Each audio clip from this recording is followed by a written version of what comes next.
Et salut à tous, bienvenue dans le cuistot.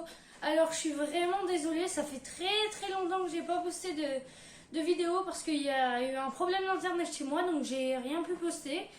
D'ailleurs après celle-là, il y a une autre vidéo qui va bientôt arriver. Là, vous vous souvenez, j'avais commencé une série de repas flamands, excusez-moi, où ma première recette c'était gaufres flamandes. Ça avait été coupé par la galette des rois parce que c'était la période, j'étais obligée de le faire. Mais donc là, on va revenir.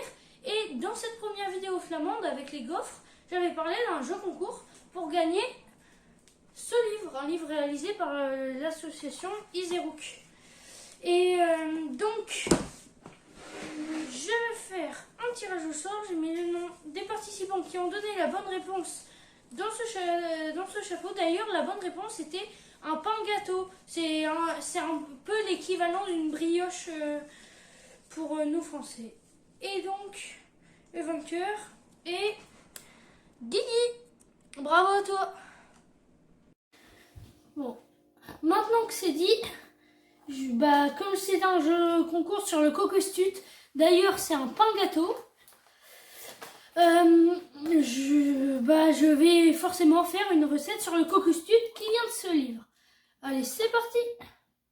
Pour commencer, dans un saladier, on va mettre 450 g de farine avec 75 g de sucre et 3 œufs. On mélange et on va mettre un petit peu de lait pour homogénéiser la pâte. Maintenant, on s'occupe de diluer la levure. On va prendre 50 g de farine et 20 g de levure boulanger fraîche qu'on va diluer avec un peu de lait tiède. Alors en parallèle, on va prendre 150 g de beurre mou, pas fondu, mou, et 125 g de pépites de chocolat. Alors moi, j'utilise des pépites de chocolat parce que je suis pas hyper fan des raisins secs. À la base, dans la tradition, le Cocostut, c'est une brioche avec des raisins secs. Vous mettez ce que vous voulez, pépites de chocolat, raisins secs, n'importe quoi. Donc des pépites de chocolat et aussi des sucres candy. Alors moi, j'en ai pas. Du coup, j'utilise des perles de sucre. Si vous en avez, mettez 15 sucres de candy. Moi, je vais mettre, vu que c'est vraiment tout petit, à peu près 30 perles de sucre. Et on va pétrir tout ça. Quand ça, c'est bien fini, on va mettre la levure diluée dans notre mélange. Et on va mettre notre beurre au chocolat ou au raisin sec, peu importe. Et on va pétrir.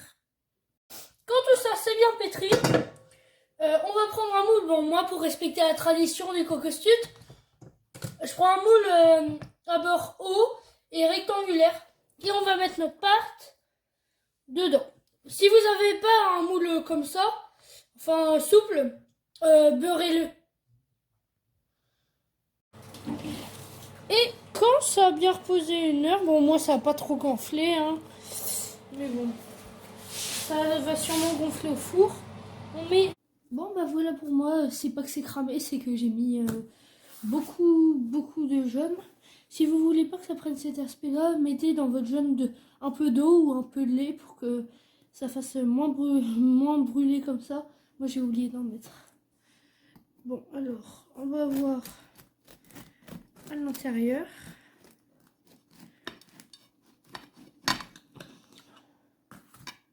Voilà pour moi.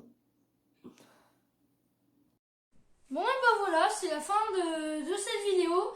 Bravo encore Guigui pour avoir gagné le jeu concours. Et pour rattraper mon retard, il y aura une autre vidéo bientôt dans la semaine. Je vais essayer d'en faire plus pour combler mon retard de la dernière fois. Et sur ce, à plus pour une prochaine vidéo.